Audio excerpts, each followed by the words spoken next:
Pwede na yan. Lagay na natin yung isda. Uy. Ayan o mga kayo. 5 piraso. Buti na lang lagi tayong naglalambat. Meron tayong stock mga kayo pag gusto natin mag-ulam.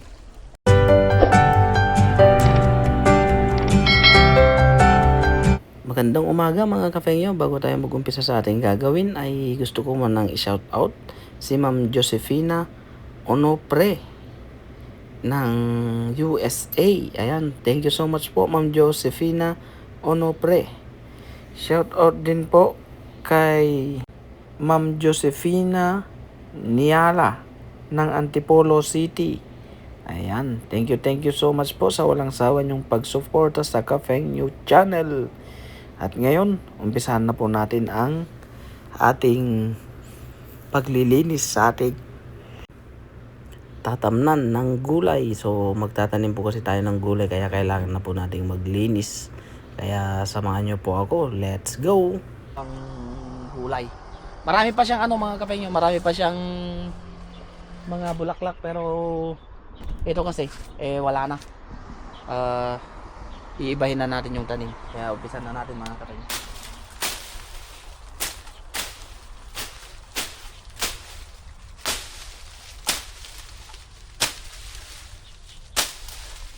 Salamat sa biyaya.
Natapos din mga kafengyo yung nililinisan natin. So ngayon kikiskisan natin at mamaya bibili tayo ng mga pantanim na pwede nating itanim dito. Bali andito tayo ulit dito sa garden mga kafengyo. Tapos na tayong maglinis nung nakaraan. Tapos ngayon ay bumili tayo ng pangtanim mga kafengyo dahil magtatanim na tayo. So bumili tayo ng mga yung mga mahal na binibili na gulay. Yun yung itatanim natin dito kasi yun ang mahirap bilhin kasi mahal. So dito mga kafengyo bumili tayo ng ng mga papaya, talong at yung alugbati mga kafengyo. Bali ito nalinisan na natin at napakadaming tumubo mga kafengyo. Yung bataw na tinanggal natin, napakadami niyang buto kasi kaya napakadaming tumubo. Tapos ito naman yung natin mga kafengyo, yung ating itatanim, papaya, tapos talong, tapos meron din tayong alugbati doon sa banda ron. So magtatanim na tayo mga kafengyo para mabilis tayo. Itong mga talong doon natin itatanim doon sa banda ron, doon sa malapit doon sa malapit sa palayan ni tatay. Doon mga kafengyo yung mga talong. Tapos itong ampalaya baka dito na lang mga kafengyo sa banda rito papunta doon para maganda yung natin. Bumili ako ng 15 pieces na talong. 2, 4, 6, 8, 10, 12, 14, 15 para kasya na sa atin to mga kafengyo. Tayo lang naman yung nagtatanim kaya yung kasya lang sa atin. Kung may sobra di mamimigay tayo sa ating mga kasama pagdating ng araw. Pero ngayon mga kafengyo, tatanim muna tayo ng talong. Dito tayo sa may barracks. Dito sa may tabi-tabi dito. Tapos meron din kaming kalamansi. Yung tinanim namin na kalamansi mga kafengyo. Bali dito papunta doon yung tanim natin. Pabalik. Tatamnan ko na nga itong gilid-gilid nito mga kafengyo kasi nangihinayang ako eh kapag ano eh hindi masyadong naaanuhan, naatamnan. Yan. So,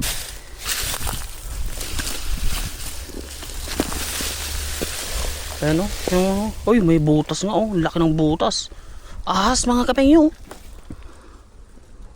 Walang joke. Ahas nga oh. Ahas.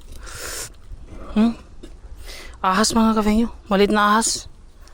Katakot naman yan. Yan siya. Karami kasing butas tong ano na to eh. Oh. Ayan mga kapengyo. Ahas oh. Oh.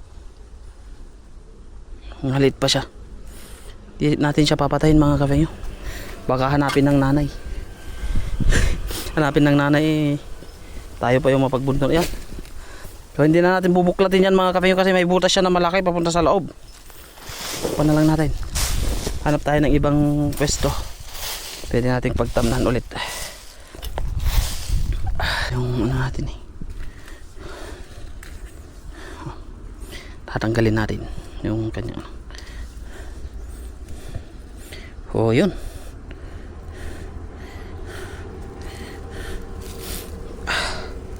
Mabuhay kayo ha. Maganda siguro dito sa pinagtamnan natin mga kapengyo kasi ano na sila eh. Tawag doon. Mataas na sa tubig. Di na siya abot ng tubig. Ng water. Dito. Ay. Ang pananim naman mga kapengyo kapag laging naaalagaan, talagang nalaki sila. Basta kompleto sa alaga. Minsan kasi tayo mga kapengyo, sa sobrang busy natin sa trabaho, di na tayo nakakapunta dito. Kasi ang daming trabaho sa amin ngayon. Pero ngayon mga kapengyo na nakapagtanim tayo, pipilitan nating magkapunta-punta pa rin dito para madiligan ng mga to, para hindi masayang yung ating mga pinagpaguran.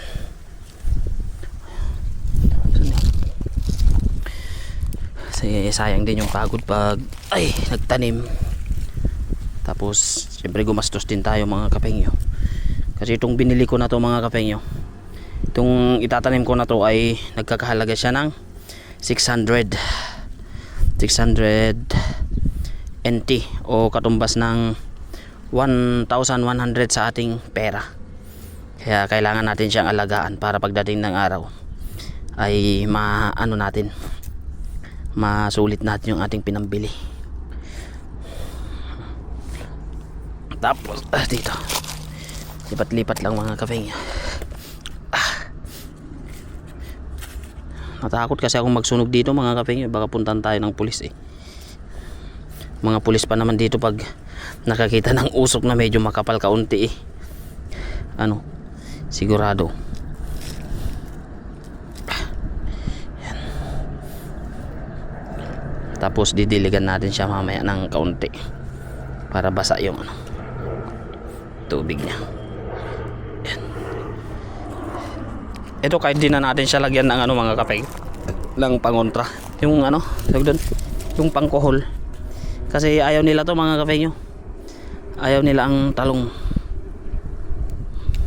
Ayaw nila yung dahon ng talong. Hindi kagaya ng sitaw, sili. Favorite ng mga kohol yun. Yung mga tawag sa Ilocano, birurukong kung natin Ilocano mga kapengyo.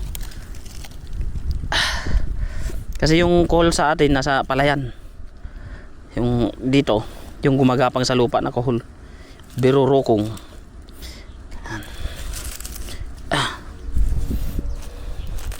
So tayo sa kabila.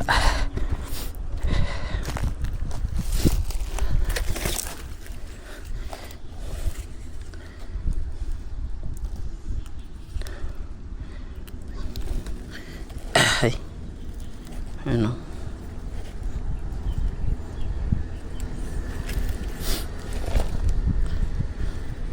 Tanim ako dati ng papaya dito mga kapengyo, yung kinuha ko sa kinuha ko sa ilog na papaya. Hindi naman lumaki, na dead ball lang siya. Tumubra ako sa paghukay. Ayan.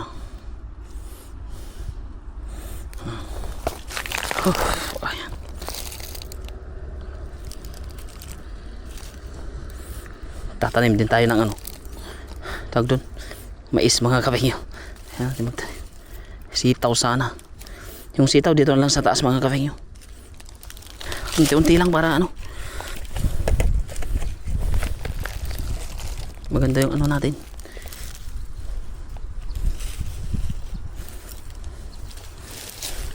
Bilis ng 3 months mga kapengyo. Tulog mo bukas 3 months na. Yun. Ito yung isa. Pangalawa. Tapos pangatlo. Yung isa mga kapengyo kay Mr. Tunying yun.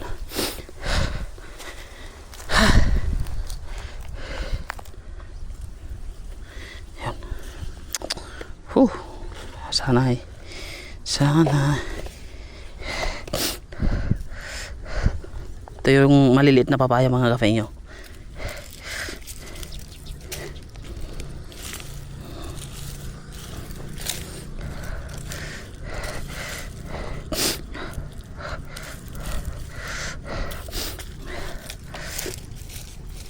Mahal ng papaya eh. Pang tinola. Ay.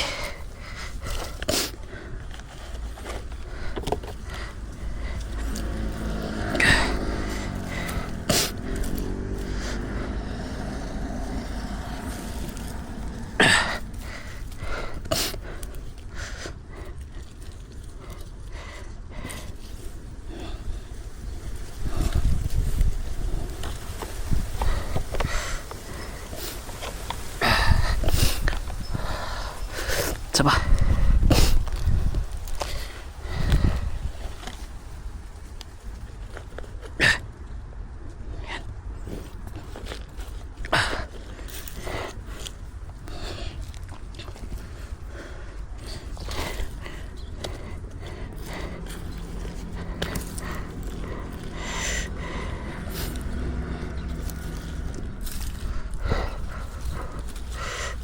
Yun. Tapos ngayon mga kapengyo, magtatanim naman ako ng mais dyan sa banda dyan. So samahan niyo ako. At ayan mga kapengyo, tapos nga tayong magtanim ng ano, ating mga gulay. Ngayon magluluto naman tayo mga kapengyo. Dahil ay medyo nagutom na nga tayo. So magluluto muna tayo ng, meron tayong stock na tilapia mga kapengyo, kaya meron tayong lulutuin. Ay, ayan, buti na lang at meron pa tayong natitirang tilapia doon. So ito na yung lulutuin natin. Yan. Magluluto tayo ng ano mga kapengyo, sarsyado. Sarsyadong tilapia. Ay. Hey. So mag-isa lang tayo dito eh. Maghiwa-hiwa muna tayo ng kakailanganin mga kapengyo. Nakahanda na yung ano natin. Ayan o, yung lutuan natin. Diyan pa rin tayo sa dati. Ay, mag-isa lang kasi tayo mga kapengyo, kaya hindi nyo nakikita yung pagmumukha ko. Okay lang yun mga kapengyo, kasi matagal nyo nang nakikita yung mukha ko eh. So ngayon, ito na yung ano natin.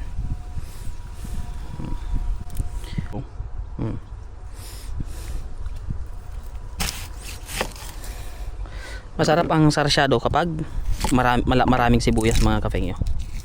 So itong mga ganito dito na natin ilalagay kasi ano yan, bukan natin itanim yung ano niya, ugat niya, baka sakaling tumubo pa. Ugat yan eh. Mamaya pagkatapos natin maghiwa, ano naman,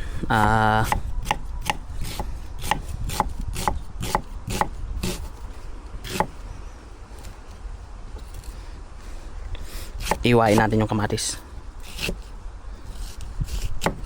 Ba, bilis lang. O kaya daming bayabas mga kapengyo na nagkalaglagan. O dito meron tayong libreng panggatong mga kapengyo. Hindi na natin kailangan ng maraming panggatong. Hindi na natin kailangan maghanap kasi dito pa lang solve na yung ating panggatong. Kaya ay, Mauubos yan mga kapengyo pag lagi tayo dito.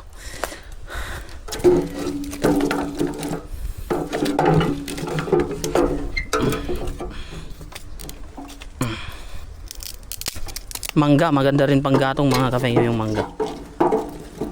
Yan. Bakit? Sorry. Yan, lagay natin dyan.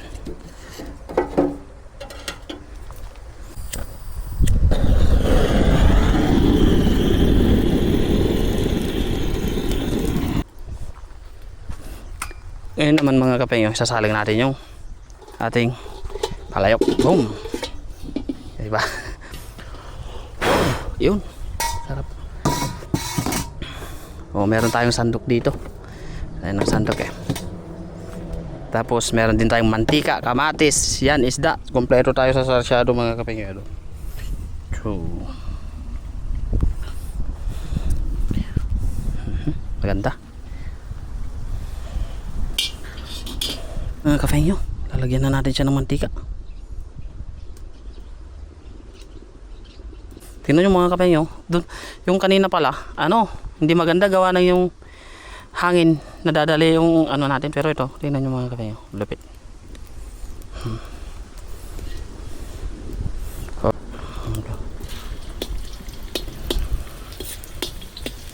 Kapengyo.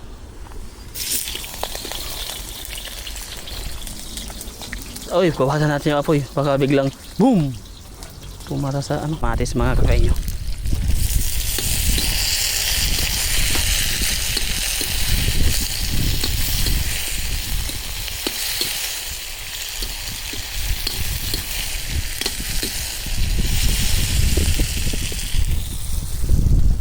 Ngayon naman lalagyan natin siya ng asin. Okay.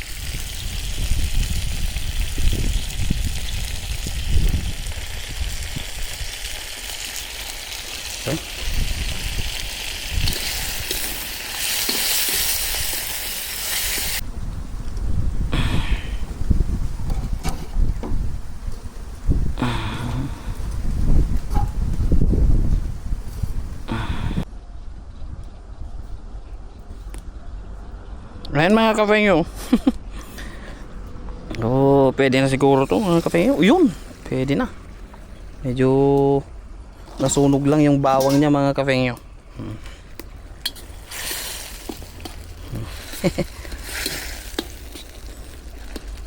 Pwede na. Lagay na natin yung isda. Uy. Ayan o mga kapengyo. 5 piraso. Buti na lang lagi tayong naglalambat. Meron tayong stock mga kapengyo pag gusto natin mag-ulam. Meron tayong nakukuha. Oop, yeah.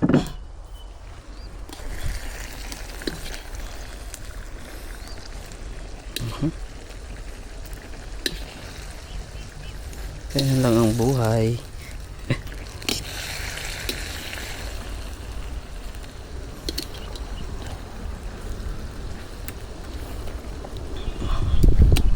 Tamang-tama na yung timpla mga kapengyo.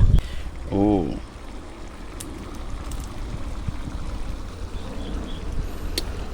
Pakulaan lang natin siya kauntit. Pwede na. Oh, grabe, sarap. Kulang yung kamatis niya mga kapengyo. Ay.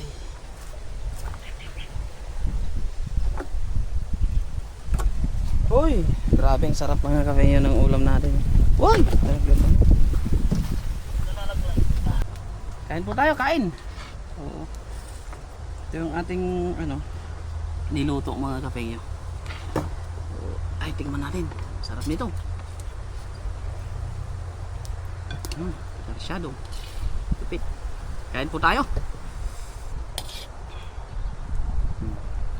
Kain muna tayo mga kapengyo. Lord, maraming pong salamat sa araw na ito. Pinagkaloob mo po sa amin. Pag-iingat po sa amin palagi at sa aming pamilya. Ingatan mo po sana kaming lahat, lalong-lalo na po sa mga nasa Middle East. Ingatan mo po sila.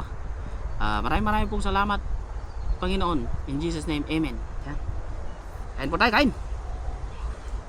Wow.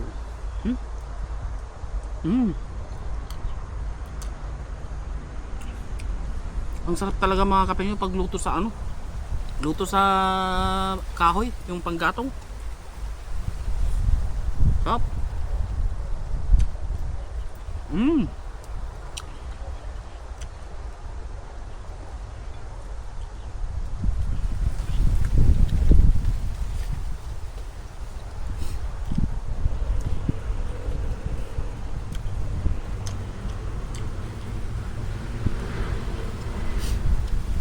So, napagtanim na tayo mga kapengyo. Ngayon, titingin tayo kung ano pa yung pwede nating itanim para mataniman natin lahat ito. Stop.